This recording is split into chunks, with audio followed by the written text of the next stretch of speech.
హెచ్చరిక, దైవజనుని హెచ్చరిక. పరమగీతాలు 5వ అధ్యాయం 9వ వచనం చదువుతున్నాను, వినండి. స్త్రీలలో అధిక సుందరమగుదానా, వేరు ప్రియుని కన్నా నీ ప్రియుని విశేషమేమి? నీవు మా చేత ప్రమాణము చేయించుకొనుటకు వేరు ప్రియుని కన్నా నీ ప్రియుని విశేషమేమి? మిమ్మల్ని ఎవరైనా ఎప్పుడైనా ఎందుకంటే మీరు యేసుప్రభువుని నమ్ముకున్నారు, ఆయనలో ప్రత్యేకత ఏంటి అని ఎవరన్నా అడిగారన్న వాళ్ళు చేయి చూపించండి.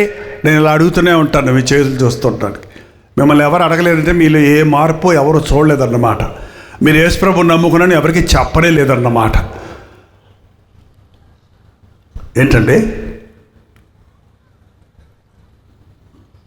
మేము యేసుప్రభువుని నమ్ముకున్నాం అన్నోళ్ళు చేయి చూపించండి. అమ్ముకున్నోళ్ళు కాదండి, నమ్ముకున్నోళ్ళు. ఇప్పుడు అమ్ముకునే వాళ్ళు బయలుదేరారు, అందులో పాస్టర్స్ మొదటి లైన్లో ఉన్నారు. చాలామంది సేవకులు యేసుప్రభువుని అమ్మేసుకుంటున్నారు. చాలా బాధకరంగా ఉంది. నాకైతే భయం వేస్తుంది. ప్రభు అట్లాంటి స్థితికి ఎప్పుడు దిగజారనివ్వద్దు. ప్రభు నామాన్ని పెట్టుకొని వ్యాపారం చేయటం, ప్రభు నామాన్ని వంక పెట్టుకొని సంపాదించుకోవటం, ప్రభు నామాన్ని పెట్టుకొని పొగడ్తలు పొందటానికి ఆశపడటం అనేది చాలా భయంకరమైందండి. డబ్బు కావాలంటే వ్యాపారం చేసి సంపాదించుకోవచ్చు, యేసయ్య సువార్త ద్వారా కాదు. సువార్త ద్వారా మనం సంపాదించింది ఆత్మలు సంపాదించాలి. ప్రభు చెప్పింది ఏంటండి? నా వెంబడి రండి, నేను మిమ్మల్ని మనుషులను పట్టు జారులుగా చేస్తాను. ఎంతమంది ప్రభువుని నమ్ముకున్నారన్నారు? చేయి చూపించండి. మళ్ళీ ఒకసారి అందరూ చెప్పేశారు. అంటే మీరు ఎప్పుడు ప్రభువుని నమ్ముకున్న వాళ్ళు మీ ఇంట్లో ఉన్నారన్న వాళ్ళు చేయి చూపించండి. కొంతమందికి ఉన్నారు, చాలామందికి లేరు. అదృష్టం. నేను నా కుటుంబం ప్రభువుని సేవిస్తాం. నా ప్రియుడు ధవళవర్ణుడు, పరిశుద్ధుడు, పరిశుద్ధుడైన ప్రభువుని మనం ఆరాధిస్తున్నాం. నాలో పాపముందని మీలో ఎవరు స్థాపించగలరు అని అడిగితే ఒక్కరు కూడా నోరెప్పలేదండి. మరి పరిశుద్ధుడిని ఎందుకు సిలువేశారు?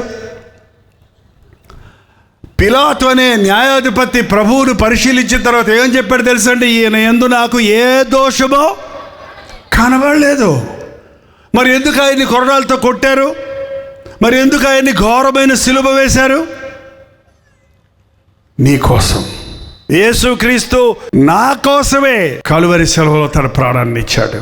నేను ఒక్కడే ఈ లోకంలో ఉన్నా సరే నన్ను ఒక్కడిని రక్షించడానికి యేసు ప్రభు వచ్చి సెలవులో మరణించుండేవాడని నేను మనస్ఫూర్తిగా నమ్ముతున్నానండి. మీరు నమ్ముతున్నారా? మీకోసమే యేసు ప్రభు సెలవులో మరణించాడని. మన కోసం అనకండి, ఏమనాలే? నా కోసం. నా ప్రియుడు ధవళవర్ణుడు, పాపలలో చేరక ప్రత్యేకంగా ఉన్నవాడు, పైనుండి వచ్చినవాడు. నా ప్రియుడు రత్నవర్ణుడు. రత్నం అంటే ఎలాగలుగుతుందమ్మా? అయ్యో, రత్నం పేర్లు మాత్రం పెట్టుకుంటారు, రత్నం రత్నం అని. ఏ రంగండి? ఎరుపు అండి. ఏంది? ఎరుపు ఏ రంగులో ఉంటుంది? ఎర్రగా ఉంటుందంట. మీ రక్తం కొంచెం పొడిచి చూసుకోండి, ఎర్రగా ఉందో నల్లగా ఉందో. ఎరుపు ఎర్రగా ఉందంటే రక్తానికి గుర్తు. రక్తం ప్రేమకు గుర్తు. యేసు ప్రభు రక్తం చిందించిన వాడు, ప్రాణమిచ్చినంతగా మనల్ని ప్రేమించిన వాడు, తన రక్తమిచ్చి మనల్ని కొన్నవాడు, పితృ పారంపర్యమైన వ్యర్థ ప్రవర్తన నుంచి మనల్ని విడిపించినట్లుగా నిర్దోషము నిష్కలంకమైన గొర్రెపిల్ల రక్తం వల్ల మనం విమోచించబడ్డాం. నా దేవుడు పరిశుద్ధుడు, నా ప్రభువు ప్రేమ కలిగిన వాడు. 10,000 మంది పురుషులలో, స్త్రీలలో కాదు, పురుషులలో నేను ఆయన్ని గుర్తించగలను. ఈ రాత్రి నా ప్రియుడు ధవళవర్ణుడు, రత్నవర్ణుడు, 10,000 మంది పురుషుల్లో నేను ఆయన్ని గుర్తించగలను. ఆయన అతి మనోహరుడు, ఆయన అతి సుందరుడు, ఆయన పరలోక రాజ్యానికి అధికారి. నన్ను ఆయన రాజ్య వారసుడిగా చేసుకుంటాడు అని నమ్మిన వాళ్ళు దయచేసి మోకరించగలిగితే మోకరించండి, లేకపోతే మీరు నిలవబడండి. మోకరించగలిగితే the best way, you can kneel down. If not, కుదరకపోతే నిలబడి ప్రార్థన చేద్దాం. ప్రార్థన. పరిశుద్ధుడా, ప్రేమగల తండ్రి, ఒక్కసారి మమ్మల్ని చూడయ్యా. వారి కొరతలు తీర్చయ్యా, వారి సమస్యలు తీర్చయ్యా, వారి అస్థిరతను చూచి స్థిరపరిచయ్యా, మా విశ్వాసాన్ని బలపరిచయ్యా. అపవాదికి మాలో సంతు లేకుండా, వాడికి మా మీద అధికారం లేకుండా, నాజరేయుడైన యేసుక్రీస్తు నామములో సాతాను సంబంధమైన అపవాది క్రియలకు లోనైన ప్రతి ఒక్కరిని విడుదల చేయించున్నాము తండ్రి.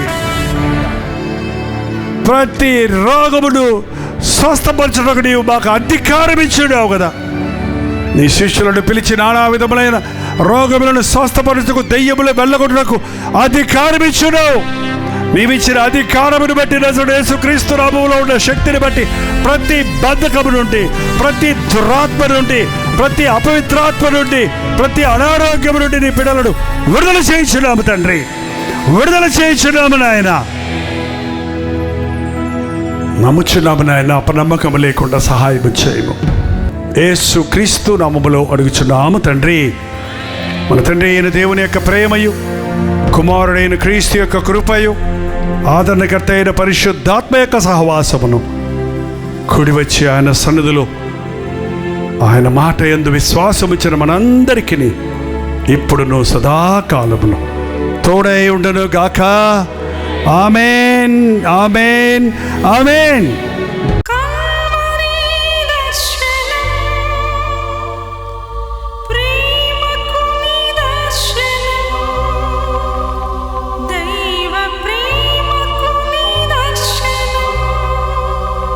తెలుగు, తమిళ, హిందీ, మలయాళం, బెంగాలీ, ఒరియా అనే 6 భాషల్లో టెలివిజన్ ప్రోగ్రామ్స్ కొనసాగుతూనే ఉన్నాయి.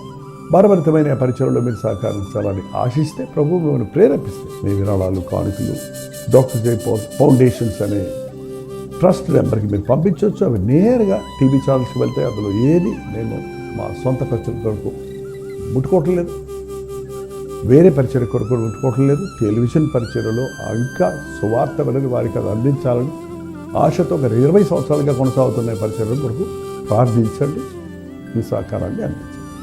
ఈ విషయం మీకు ఇంకా ఎవరైనా కావాలంటే 89393939 అనే నెంబర్కి మార్నింగ్ 10 నుంచి ఈవినింగ్ 10 లోపల మీరు ఫోన్ చేయండి. వివరాల గురించి తెలియజేస్తాను.